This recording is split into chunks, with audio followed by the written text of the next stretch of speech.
This is the True Racers Podcast. Come along with us as we discover the men and women who mold and shape the sport of auto racing. Welcome to the True Racers Podcast. I'm your host, Greg Campbell.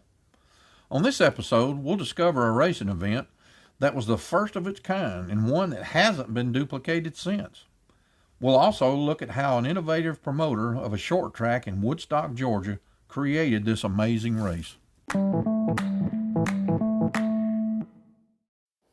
With the 2021 Summer Olympics about to begin, I got to thinking about how the Olympics work. Athletes from different parts of the world would all gather in one place to compete for the gold, silver, and bronze. It got me also to thinking about a similar racing event that gathered drivers from all over the Southeast to compete at the Atlanta International Raceway.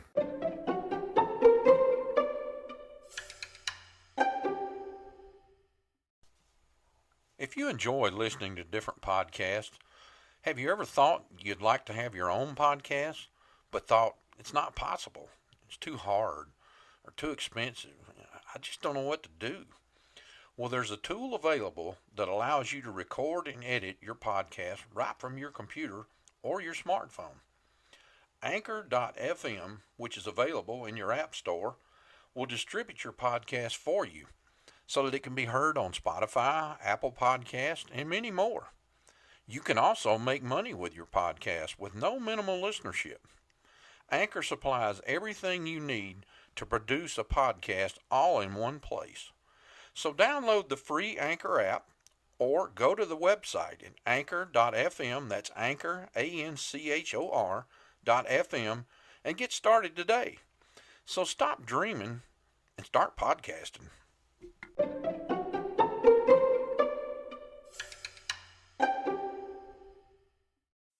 In 1975, the promoter of Dixie Speedway in Woodstock, Georgia, dreamed up this idea of the Southern Sportsman 300. He also envisioned the race taking place at, of all places, Atlanta International Raceway. Talk about a dream. But before we get into the specifics of the race, I want to tell you a little bit about the man who brought this dream to reality, Hal Hamrick. In 1961, when Larry Carrier and Carl Moore built the Bristol Motor Speedway, they hired Hal Hamrick to handle marketing and public relations. And in 1961, that probably consisted mostly of nailing posters to telephone poles and giving out tickets and basically convincing fans to come to the race. And probably the hardest part of his job was going to Daytona in February and trying to convince drivers like Richard Petty, Junior Johnson, and Ned Jarrett to run the Bristol races. Now keep in mind that in those days they raced several times a week and had a bunch of racetracks to choose from, so it was imperative to get these guys under contract.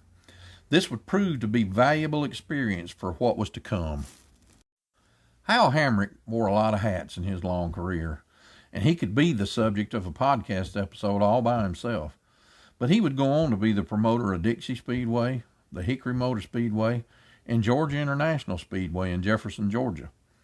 He was also an announcer for many tracks and series and was one of the developers of the Universal Racing Network, one of the pioneers in the NASCAR radio broadcasting business. In the mid-90s, Hal developed the Fast Track magazine, one of the premier publications of NASCAR racing. Hal was a great ambassador of the sport and still was up until the time of his death in 2008.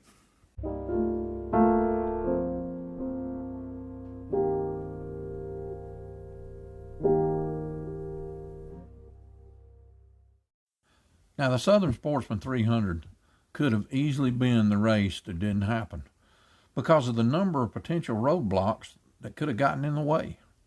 Any one of these roadblocks could have stopped the race from ever happening. The first roadblock he encountered was getting the competitors interested in the race. But if you remember, he had encountered that roadblock before.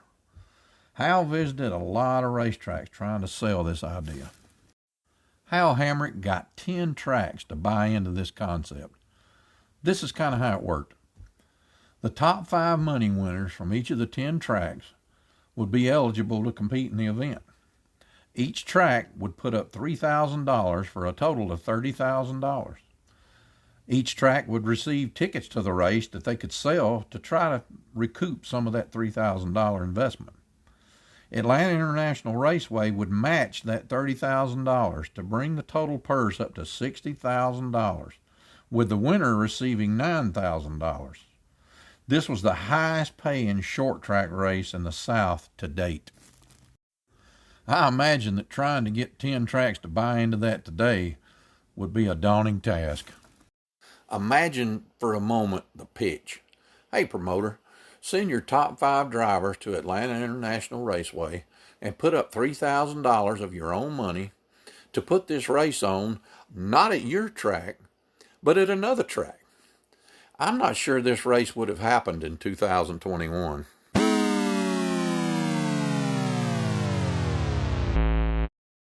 Now, the 10 tracks that were going to participate were from Alabama, the Birmingham International Raceway, the Montgomery International Speedway, and the Huntsville Speedway. And from Georgia, the Dixie Speedway and the Middle Georgia Raceway. From Tennessee, the Nashville Speedway and the Kingsport International Speedway. From North Carolina, the Hickory Motor Speedway. From Virginia, the Lonesome Pine Speedway. And from Florida, the Five Flag Speedway. Now, the next roadblock was all these different tracks had different cars and different rules. All the tracks ran weekly events, with some running NASCAR late model Sportsman rules and others that operated independently with late model rules. Now, the rules alone could have been a deal breaker to this event, but a common set of rules focusing on weight and some engine rules was adopted. Now, with all the roadblocks out of the way, the race was on. We have 10 tracks participating and 50 drivers eligible to compete.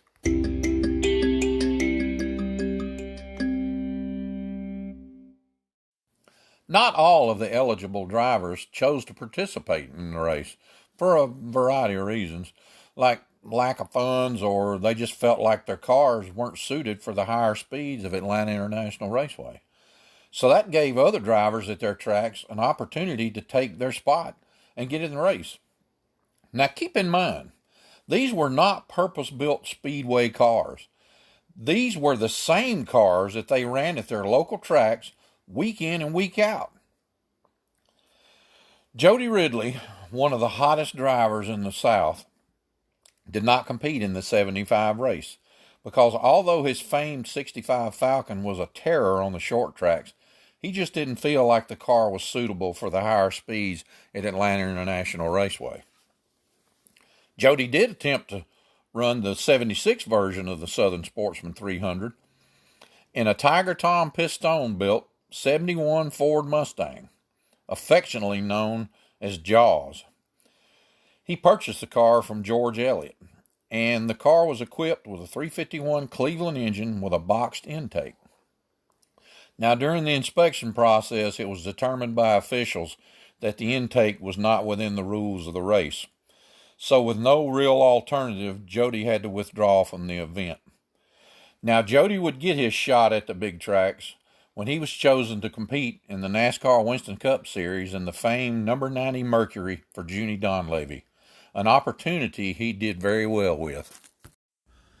36 cars participated in the inaugural event, with Dixie Speedway representative Billy McGinnis taking the pole position at a speed of 154 miles an hour. Billy led for a time before a rear-end problem relegated him to a 24th place finish. Birmingham International Raceway representative Neil Bonnet, driving one of Bobby Allison's Camaros, was the winner of the race and the recipient of the $9,000 prize. The top 10 were Neil Bonnet, Morgan Shepherd, Brad Teague, Glenn Jarrett, Jimmy Means, Dale Burrell, Bob Davidson, Terry Wesley, Benny Curley, and rounding out the top 10 was Wayne Niedecken.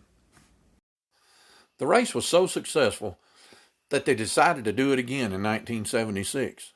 Now, the